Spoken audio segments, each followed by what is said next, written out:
Already আমাকে office স্ক্রিনে চুমু দিয়েছে, তার আমি প্রেগনেন্ট। আমার শাকিব খানের আমি তৃতীয় বউ হতে যাচ্ছি। সমালোচনার জন্য পিছুই ছাড়ছে না শাকিব খানের। এবার নায়িকা মিষ্টি জান্নাতের পক্ষ থেকে আত্মঘাতী হুমকি পেল শাকিব খান। বেশ কয়েকদিন ধরেই আলোচনার শীর্ষে রয়েছে শাকিব খানের তৃতীয় বিয়ে। বিভিন্ন সংবাদ সম্মেলনে নিজেকে শাকিব খানের বউ হিসেবে দাবি করছে মিষ্টি জান্নাত নামের নবাগত এই নায়িকা। মিষ্টি জান্নাতের দাবি শাকিব খানের সাথে তার বিয়ে হয়েছে, যেটা শাকিব খানের পরিবারও জানে।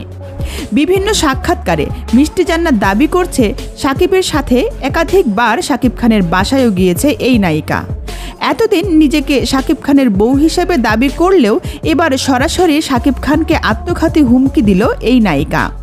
মিষ্টি জান্নাত বলেন, শাকিব আমাকে বউ হিসেবে ঘরে তুলে না নিলে আমি বিষ খাবো।